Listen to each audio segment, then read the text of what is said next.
Είμαστε πάλι εδώ κοντά σας και θέλω, παιδιά μου, να σας παρουσιάσω έναν από τους συνεργάτες μου που θα έχουμε για αυτή τη σεζόν στην εκπομπή μας. Και δεν είναι άλλος από τον Νίκο Φαϊτζόγλου. Και για όσους δεν το γνωρίζουν, είναι γνωστός από τις εκπομπές που έχει κάνει σε ραδιόφωνο και τηλεόραση κατά καιρούς. Σε πολύ γνωστές εκπομπές.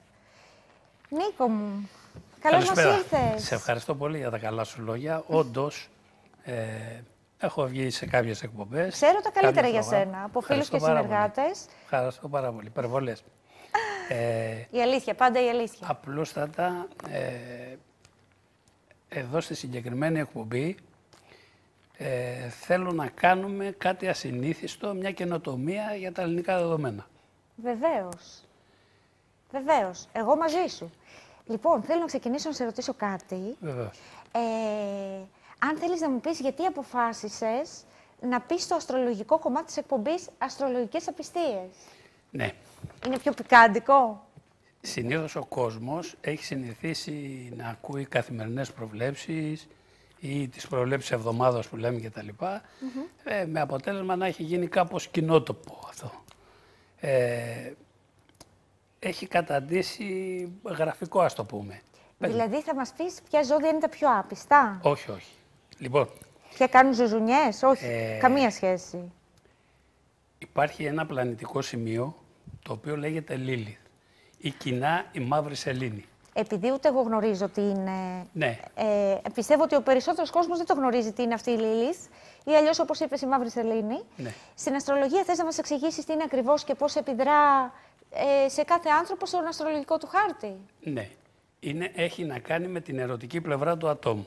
Για να γίνω πιο συγκεκριμένος και πιο στοχευμένος, ας το πούμε, είναι με τον εσωτερικό ερωτικό κόσμο του ανθρώπου, που μερικές φορές ούτε ο ίδιος ο άνθρωπος το γνωρίζει και στη διάρκεια της ζωής του βγαίνει και ανακαλύπτει ξαφνικά κάποια ερωτικά δεδομένα που δεν τα γνώριζε ή δεν τα ήξερε ούτε ο ίδιος. Κάτσε λίγο, Νίκο μου, για να καταλάβω. Ναι. Εγώ είμαι, πώς το λένε, δίδυμος με αστρολόγο, σου λέω εγώ τώρα ένα παράδειγμα. Όχι, δεν έχει καμία σχέση με αυτά. Είναι η σκοτεινή πλευρά της σελήνης που λέμε. Να. Είναι ένα σημείο της σελήνης. Και γι' αυτό λέγεται και μαύρη σελήνη, γιατί είναι η σκοτεινή πλευρά της σελήνης. Η σκοτεινή μας πλευρά, σαν να λέμε. Όχι. Όχι. Ο εσωτερικός μας κόσμος, αν θέλεις να το πούμε πιο να γίνει κατανοητό. Αχ, Νίκο μου, υπάρχει το συνειδητό. Όχι, κούκλα μου, όχι. Υπάρχει το συνειδητό και το ασυνείδητο. Το ασυνείδητο είναι πιο ισχυρό από το συνειδητό. Έτσι. Εάν το θεωρήσουμε έτσι, υπάρχουν ορισμένα σημεία μέσα στην αστρολογία, τα οποία μας δείχνουν κάποιες πλευρές που δεν είναι φανερές στη ζωή του ανθρώπου. Δηλαδή επηρεάζουν αυτά που είπαμε πριν. Ναι. Να πω ένα παράδειγμα που είναι πραγματικό, αλλά ίσως σε κάνω να καταλάβεις περισσότερο. Η πρώτη γυναίκα του Αδάμ δεν ήταν η Εύα. Ήταν η Λίλιθ. Α, μάλιστα. Με την οποία, αν διαβάσουμε τα βιβλία, τώρα αυτό το τα λες πράγματα. εσύ, εμείς δεν το ξέρουμε. Όχι, είναι αληθινό. Δεν είναι εδώ. Είναι αληθινό. Και λόγω ασυμφωνίας... Παιδιά, πρώτη φορά το ακούω αυτό. Ναι. Πολλοί κόσμος. Και το έχει φίδι υπόψη ήταν σου ότι οι περισσότεροι... έχει υπόψη ότι τα περισσότερα άτομα δεν γνωρίζουν τη Λίλιθ ή τη μαύρη σελήνη που λέμε. Ναι, εγώ δεν το ήξερα καν. Ναι, και πολλοί αστρολόγοι αποφεύγουν γιατί δεν την κατέχουν καλά, άρα δεν μπορούν να κάνουν και τις ανάλογες προβλέψεις, άρα το αποφεύγουν αυτό το κομμάτι. Όλα αυτά πάντως που μας λες είναι πάρα πολύ ενδιαφέροντα. Ναι, και θα πρωτοτυπήσουμε, αυτό ήθελα κιόλας, να φύγουμε από το συνηθισμένο και να κάνουμε κάτι που για πρώτη φορά στην Ελλάδα θα παρουσιαστεί σε εκπομπή. Δηλαδή, συγγνώμη να σε ρωτήσω κάτι, αυτή η Λίλιθ, πώς τη λένε, Λίλιθ. Ναι, Λίλιθ. Ευθύνεται για την ερωτική μας διάθεση. Βεβαίως. Α, μάλιστα. Και μπορούμε να δούμε αν ταιριάζουμε με κάποιον ή όχι. Πρόσεξε όμως, για να το πούμε, να είμαστε πιο μέσα στα πράγματα. Ναι. Έχει να κάνει και με τη διαστροφή του ανθρώπου, έτσι. Α, μάλιστα. Γιατί δεν έχει να κάνει με τον έρωτα, έχει να κάνει με τη σεξουαλική ζωή του ανθρώπου. 100%. Γι' αυτό και λέμε αστρολογικές απιστίες. Δηλαδή καταλαβαίνεις πόσο διαστραμμένο μυαλό μπορεί να έχει ο άλλος. Ναι. Μάλιστα. Και μέχρι πού μπορεί να φτάσει. Και πού μπορεί να φτάσει. Μέχρι πού μπορεί να φτάσει.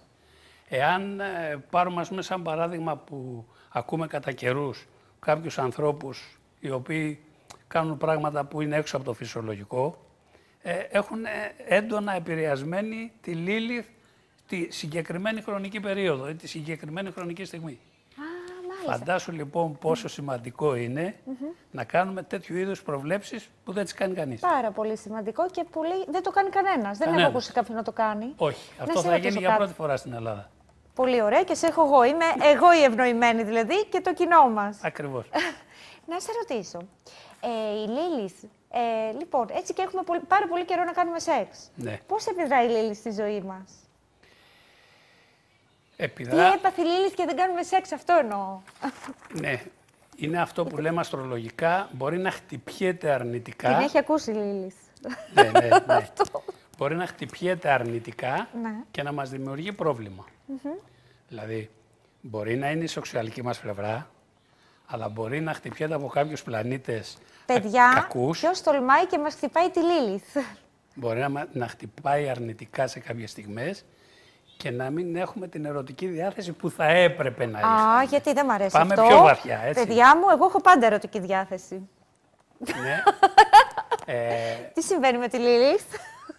Όταν εκτός εκπομπής μου δώσεις την ημερομηνία σου. Θα σου δώσω τα πάντα, να μου βγάλεις αστρολογικό χάρτη και όλα. Έτσι. Μπράβο. Θα σου πω πολλά πράγματα. Γιατί δεν έχουμε τυχαίους ανθρώπους στην εκπομπή μας. Βλέπετε. Θα δεις ότι, εντάξει, γι' αυτό είπα να αποφύγουμε, ας πούμε, τις συνηθισμένες προβλέψεις και να μπούμε λιγάκι πιο βαθιά, πιο κατανοητά. Όπως καταλαβαίνεις, που είναι οι και τηλεθεατές. πικάντικο, έτσι. Και λόγω ώρας θα μπορούμε να μιλήσουμε λιγάκι πιο παραπάνω. Ελεύθερα. Ναι, έτσι, πιο ελεύθερα. Σωστό. Γιατί ασφαλώς θα ενδιαφέρει και τους τηλεθεατές μας. Τι είναι αυτή η Λίλιθ και πώς επιδράσει στην ερωτική μας ζωή. Πάντα. Δηλαδή, η ερωτική μας ζωή είναι ένα από τα πιο φλέγοντα θέματα που μας απασχολούν. Είναι το Α και το Ω στη ζωή μας. σχέση. Για μένα είναι το 80%, μη σου πω. Ναι, στην οποιαδήποτε σχέση. Πολύ ωραία, πολύ ωραία. Ένα ζευγάρι μπορεί να συνυπάρξει και να συμβιώνει, να μην ταιριάζουν σε πολλά και επειδή κάπου έχουν κοινή συνισταμένη σε ό,τι αφορά τον ερωτικό τομέα, να παραμένουν ζευγάρι ισοβίους. Και κάποιοι άλλοι που δεν ταιριάζουν ερωτικά, σεξουαλικά να το πω καθαρά, έτσι, χωρίζουν, φτάνουν στο χωρισμό, είτε το θέλουμε είτε όχι. Ναι, καταλαβαίνω τι λες. Οπότε καλό είναι να ενημερωνόμαστε. Ναι. Έχουν να μάθουν πολλά όσοι παρακολουθούν τις εκπομπές μας, θα έχουν να μάθουν πάρα πολλά και μάλιστα στην επόμενη εκπομπή που θα ξεκινήσουμε να κάνουμε προβλέψεις, θα τους δώσουμε και κάποιο τηλέφωνο. Βεβαίως, αυτό ήθελα να σου πω τώρα. Ναι, πες μου, κούκλα μου. Να δώσουμε κάποιο τηλέφωνο που θα μπορούν στην επόμενη εκπομπούλα μας για να αφήνουν τα στοιχεία τους. Όταν θα ξεκινήσουμε, για να δούνε κιόλας, να πάρουν μια ιδέα. Ακριβώς. Οι τηλεθεατές μας. Οι τηλεθεατές μας. Και από εκεί και πέρα θα τους δώσουμε ένα τηλέφωνο που θα μπορούν να παίρνουν. Και θα τους πεις που έχουν τη δικιά τους τη Λίλιθ. Ναι, θα αφήνουν τα στοιχεία τους και μέσα από την εκπομπή θα τους λέμε σε ποιο σημείο έχουν την Λίλιθ τους. Πολύ όμορφα, πολύ όμορφα. Και για να λυθεί μια αυτή, ενδεχομένως που ορισμένοι δεν θα θέλουν να ακουστεί το όνομά τους κτλ.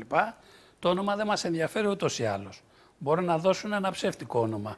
Μάλιστα, ναι. Αρκεί να το θυμούνται. Εντάξει, αυτό είναι το τελευταίο. Αυτοί θέλουν να ξέρουν τι θα γίνει στη ζωή τους. Όχι, δεν είναι το τελευταίο, Μερουλά μου. Αλήθεια. Είναι πολλοί κόσμος που πολλές φορές θέλει να μάθει πράγματα και επειδή φοβάται μην ακουστεί το όνομά του. Ναι, αποφεύγει να πάρει. Τους δίνουμε λοιπόν τη δυνατότητα να μας δώσουν και ψεύτικο όνομα, δεν μας πειράζει εμάς. Η ημερομηνία να είναι αληθινή. Πόσο χαίρομαι, αγαπημένε μου, που θα είμαστε εδώ μαζί και θα τα λέμε. Και να είστε σίγουροι θα περάσουμε πάρα πολύ καλά. Γι' αυτό είμαι σίγουρη. Στο εγγυάμαι εγώ. Και θα μένω και ευχαριστημένοι όλοι. Έτσι. Σε ευχαριστώ πολύ, να σε φιλήσω. Να είσαι καλά. Και θα τα πούμε στην επόμενη μας εκπομπή. Με μεγάλη μου χαρά. Σε ευχαριστώ πάρα πολύ. Γεια σου.